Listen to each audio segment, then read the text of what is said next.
Hello,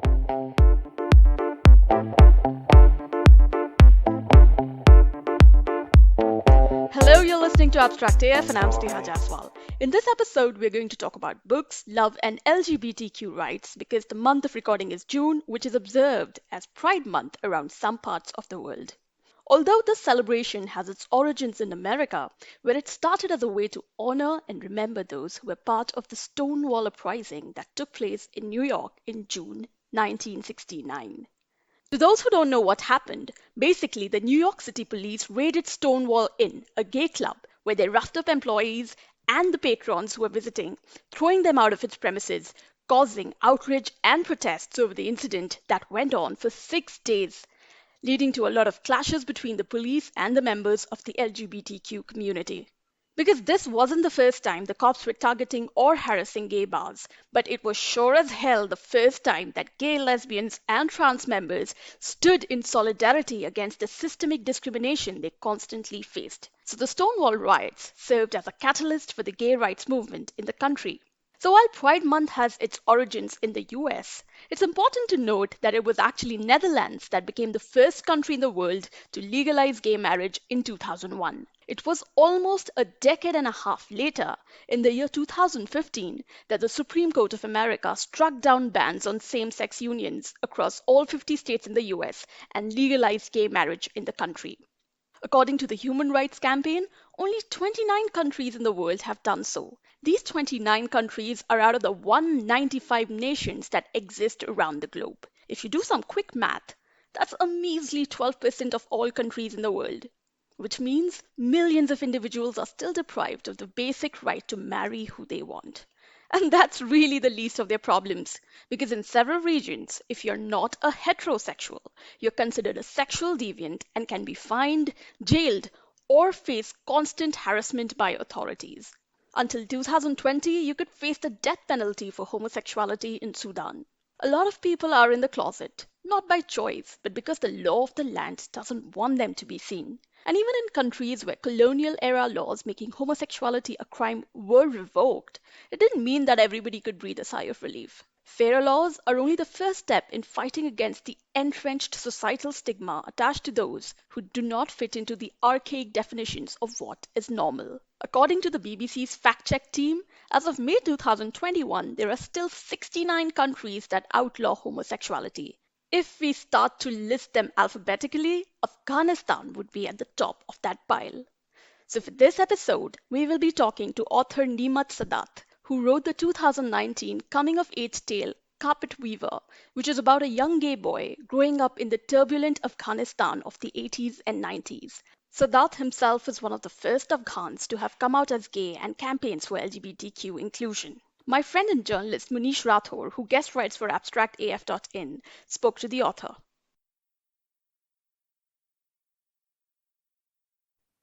Hi, Nemat. Welcome to this very special Pride Month podcast on Abstract AF. It's an absolute pleasure to have you on the show. When I was reading your debut novel, The Carpet Weaver, the year before last, 2019, it was a birthday gift for me. I had not imagined that I would be speaking to you someday, but you've been very approachable, and thank you for that. And thanks also for writing about a book about a young gay boy growing up in Afghanistan, his life, his struggle, and his stories. I read in one of the interviews that you had given that you wrote the book to fill an emotional void. Do you feel happy the way this book turned out and the kind of reception that it has gotten over the last couple of years? How do you recall the journey from finishing the book to now? Yes, well, I am more than pleased with the success of the book in India. It's more than what I could have expected. It's not what I expected at all. In writing the book, I didn't think that the book would be first launched in India. I would have never imagined that India would be the first place where my book would be launched, and that my book would be open to wide acclaim. Overwhelmingly positive reviews by all the major outlets, the news media outlets in India, the Indian press, and then the bookstagrammer community, the blogger community, a tremendously favorable reviews, and propelled it to become a bestseller. very quickly and move up the charts. And, it's very hard for a debut novelist to become a bestseller, and let alone one that doesn't even live in the country, one that doesn't debut in US or UK first. So it's proven that it has both literary merit and commercial success. But, on the other hand, I still don't have a book deal in the US or UK. So, and that's kind of like the gateway to get translation rights and your book published in different countries as well. And, before they said, like I said, that they didn't think that this book could be commercially viable. They didn't think that it was good writing. That was the rejection that I got from 450 agents. And then, I just pitched it to one agent, Kanishka Gupta of the writer side in India, after I had lost hope in getting it published in the West. And he championed the book, and he got me multiple book offers. We finally went with Penguin Random House India. How can people in India love this book so much?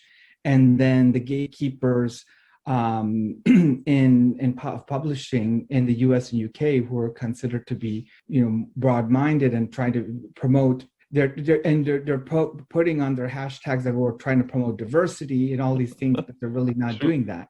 Yeah. If you were to compare the literary community, the publishing world in India, compare that to the US and UK, and I think that the Indian community is still more open-minded. I think one of the reasons why the book did so well in India was because there were a lot of cultural similarities, So I remember when I was reading, there was a mention of this savory dish, samosa, and we have an Indian equivalent, which is a vegetarian samosa with potato fillings inside. So, I mean, these are things that kind of clicked with me, and I'm sure with a lot of your other readers in India. So probably that's why it's a major hit. And I mean, for anybody who's not willing to publish it outside of India, I would say their loss. But, like coming to your next book, the book in the pipeline that you have spoken to Sneha about also, you gave us a very small snippets of the lead character being a gay vegan spiritual warrior who meets his twin flame. So do tell us a little bit more than that, just a bit more if you can relent and if you can tell us. And if this character is going to be in any way similar to Kanishka, the central protagonist of your first novel. Yes, absolutely. That's a very good question. So I believe that in Soul and Spirit, my protagonist in my second novel, Keeping Up with the Hepburns, is kind of a reincarnation of Kanishka Nurzada from The Carpet Weaver. Amazing. Yeah, so if Kanishka Nurzada was deep inside of himself, he is kind of like a avant-garde libertine, but he's never really able to express that side of him in Afghanistan because he knows if he does, he'll get killed. True. So we're going to see that character come out in Dilawar Barakzai, because he has the luxury of growing up in the United States and is more able to be more outspoken without with of course there's repercussions, but it's not at the point of like, oh my God, he's going to get hanged and killed. You know what I mean? It's not at the point of death. I guess because people wanted a sequel to The Carpet Weaver. Yeah. And I said to myself, no. I'm not going to pervert this book. The Carpet Weaver is a standalone classic that I want to become a popular standalone classic that will be kind of a more, because sequels are never as good as the first one. And we saw that with Andre Asiman, who with Call Me By Your Name, people wanted a sequel, pushed him, and he did with Find Me. And Find Me didn't live up to the expectations of Call Me By Your Name. That's it right. just didn't. So it fell apart. And, there have been people who are interested in taking The Carpet Weaver, who have reached out to me, producers, and said, look, I want to make, and film directors that they're like interested in making The Carpet Weaver into a TV series, a film series. And they're like, what we want to do is we want to show what, after the last chapter of the book, what Kanishka's life is with his friends, with his family, after the book that goes on. Will you be okay with that? And I said, well, that's fine, because you're not perverting anything that's contained within the book. Right. There was a possibility where, like last year, where a film director told me where there's an opportunity where a film studio in Australia was interested in the book, but they wanted they didn't believe that viewers would be interested in seeing a movie that's based in Afghanistan, Pakistan, United States. They're like, can we change it to Australia? Like, we're going to release this on Australia too. It just makes more sense. And I said, no, no, no, no, no, no. Right. This is during the Cold War. Their Yes. promised land at that time, maybe not in 2021, is not the problem. USA is not the promised land. Still, Yes. for many poor people who are struggling, it's still a promised land, right? But I mean, for generally, a lot of people don't want to come here now. It just doesn't make sense. Right. You're perverting the whole story. It just doesn't make sense. It's like a different. You're writing another storyline. Yeah. So I'm like, I'm going to go with that. Wouldn't have remained the same, right?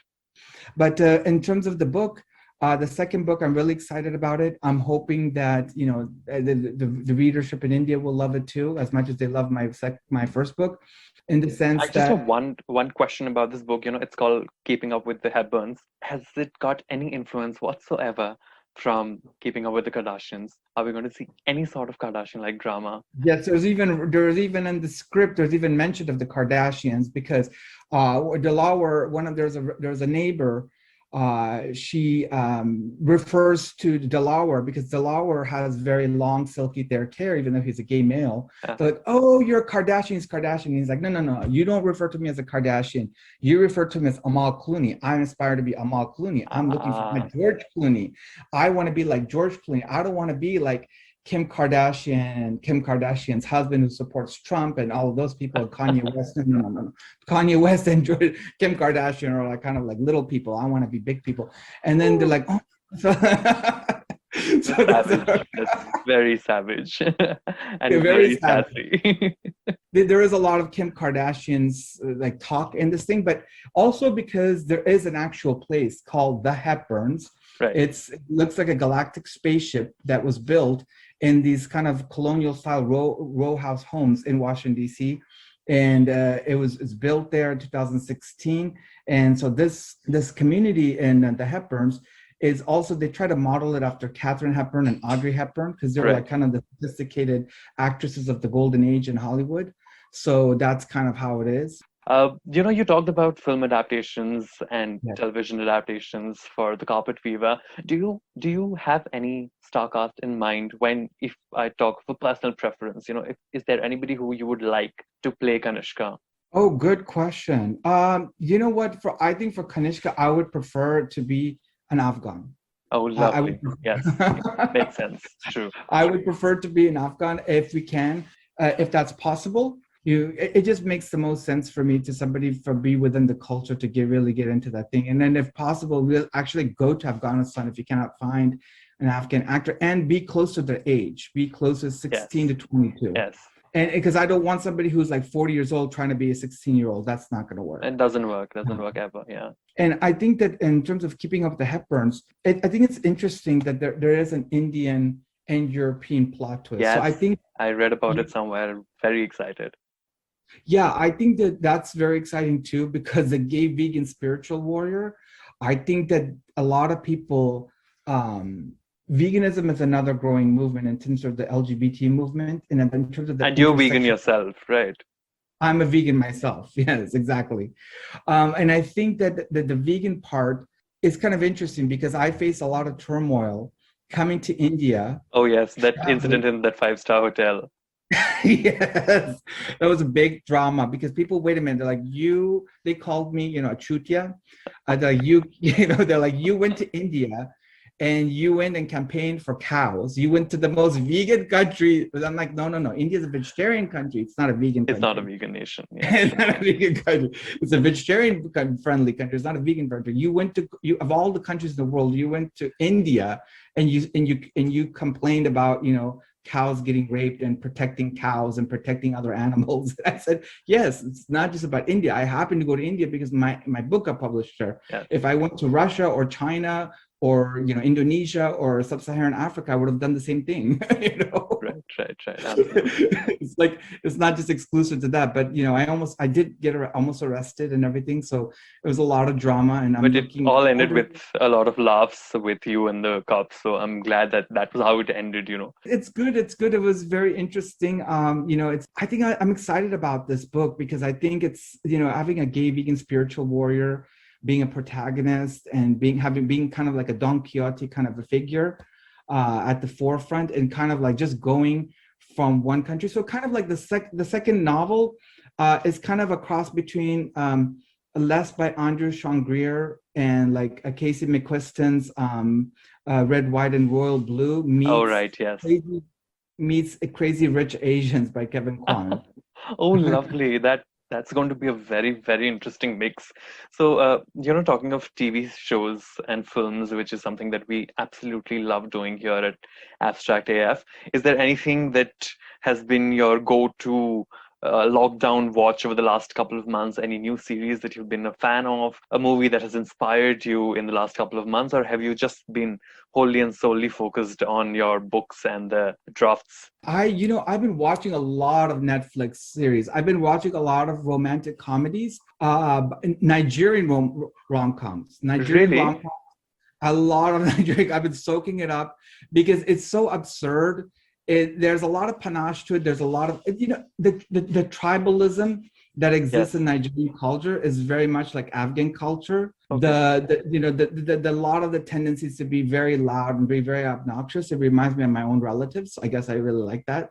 It's close to home. It's kind of close to home, and just some of the there's just the behaviors and how they relate, and so and kind of like the ostentatious weddings and all of that stuff. I just something about it. The only thing that I don't like about it is just the complete absence of LGBT in Nigerian cinema. It's Yes. complete utter absence. But I do like it. It's the over the top the rom-coms. It kind of helps me. But really, the Netflix series that really liked a lot was The Haunted House of Bly Manor. Oh, you It was did? really, yeah, I really liked that one. It was really it really touched at the core of like it's kind of a psychological kind of a haunted thriller one I really liked. And then I watched this one that was a couple years ago. It was there's two. One was an Egyptian one called The Secret of the Nile. Okay. It was kind of a mystery one. And then there was another Lebanese one that I really liked. It's called The Writer. I guess it's kind of nice because it's like a story about a novelist who kind of Ah, gets framed for killing somebody, but then you're trying to figure out who actually did it. So it's like I've been watching a lot of those mystery things, and not to say I'm going to write mystery. that was going to be my follow-up question, but okay, thanks for quashing it right at the end, at the beginning. I guess mystery, watching those mystery and rom-coms help me to stimulate my thinking and just get my creative juices flowing. Actually, I'm kind of sick of Netflix, to be honest with you, because they have too many series. By the time you finish watching a couple of these different series of different things, you could have written another novel. You could have written a whole manuscript. So I'm getting ready to write my third novel. Oh my God, And wow. yeah, so I'm struggling on which novel I should write. I have a feeling because people have gone so much through this pandemic that one of them is more serious kind of a book. And it's a serious kind of a traumatic kind of it's kind of more like The Carpet Weaver. Right. And the other one is more of a romantic comedy. And I think people would prefer that to that. I don't think people want to read dark writing because we've been surrounded by dark, this True, energy of absolutely. death. I don't think that the people can handle more of that, any more True. of that. It's too Yeah, much. yeah, absolutely.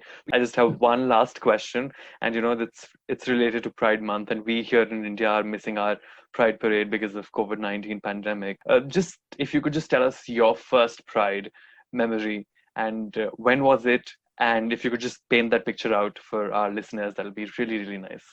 Oh, great. Well, I think my first Pride memory, I think the first one that I really attended it was like I think 2004 in San Francisco. I think it's 2004. I went with a friend. We drove up to San Francisco together. We met up with some other friends who lived in the Bay Area that we knew, Right. and we just had to meet up with them. And that was like kind of a big deal for us, Yes. Yeah. because it was we he lived in Southern California too, so we went out so we could be free, completely free, and we met up with people, and and that was kind of and I kind of got really shocked to see how much of an influence corporate America had on Right. On the the Pride. LGBT community. And it was kind of both at the same way. It was kind of liberating. And I was like, okay, well, we could go and just be ourselves and enjoy ourselves, meet people and just have a good time.